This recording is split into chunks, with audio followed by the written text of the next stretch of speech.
को नमस्कार। आप सभी का स्वागत है। आज इस वीडियो के द्वारा मैं गुलशन देवगन जो रायपुर के रहने वाले हैं, उन्होंने अपनी बर्थ डिटेल भेजकर प्रश्न किया है कि क्या उनकी कुंडली में सिविल सर्विसेज का योग है या एलाइड सर्विसेज में सिलेक्शन होने का योग है।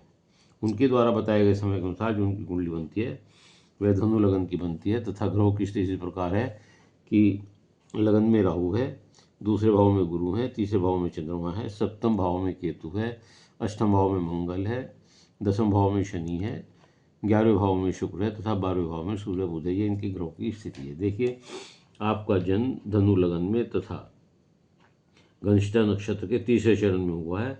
जन्म राशि आपकी कुंभ है तथा वर्तमान में आपको उतरती हुई शनि की 7.5 चल रही है, क्योंकि यहाँ शनि है तो उतरती हुई है। करीब 2 वर्ष अभी आपके ऊपर शनि की 7.5 के बचे हुए हैं। अष्टम में मंगल है और वो मंगल नीच के हैं जो आपको मंगली बनाता है तथा सप्तम भाव में केतु बैठे हुए हैं और लगन में राहु बैठे हुए हैं और सप्तम भाव को देख रहे हैं। और शनि की भी पूर्ण दृष्टि 10वीं दृष्टि आपके सप्तम भाव पर पड़ रही है, जो आपकी शादी में व्यवधान व देरी कराएंगे और शादी के बाद एडजस्टमेंट में या संबंधों में कुछ दिक्कत पैदा करेंगे। दूसरे भाव में आपके गुरु बैठे हुए हैं, नीच के हैं।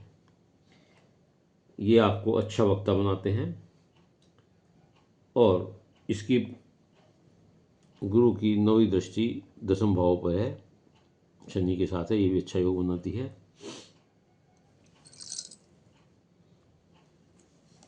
ऐसे व्यक्ति सामाजिक जीवन में वकील, राजनीतिक क्षेत्र में कामयाब हो सकते हैं, वकालत में से सकते हैं, जुडिशरी में जा सकते हैं और इससे संबंधित और इस तरह के प्रशासनिक सेवाओं में जा सकते हैं, विदेश सेवाओं में जा सकते हैं।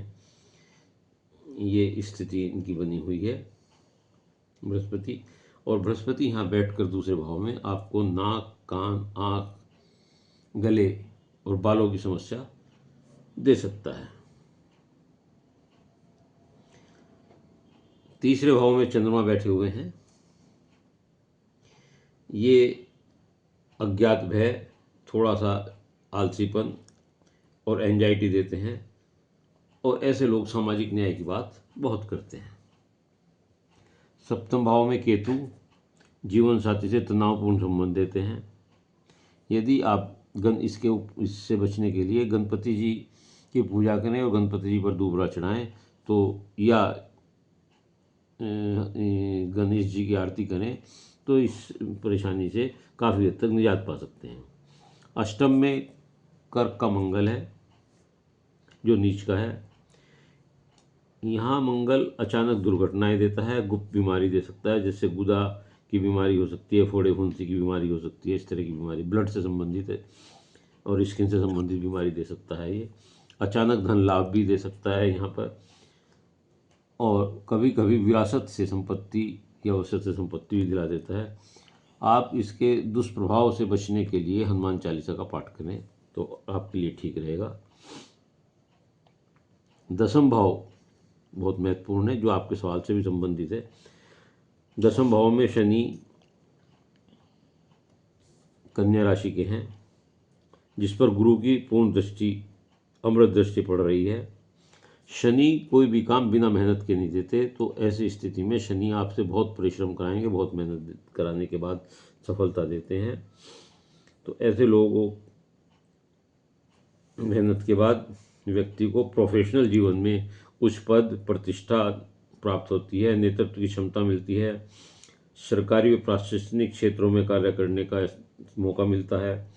प्रोफेसर हो सकते हैं, कानूनी क्षेत्र से जुड़े हो सकते हैं, जुडिशरी में सिलेक्शन हो सकता है, जज हो सकते हैं आप, सरकारी वकील हो सकते हैं, लॉ ऑफिसर हो सकते हैं, राजनीतिक क्षेत्र में हो सकते हैं, नेता, आप समाज को रिप्रेजेंट कर सकते हैं।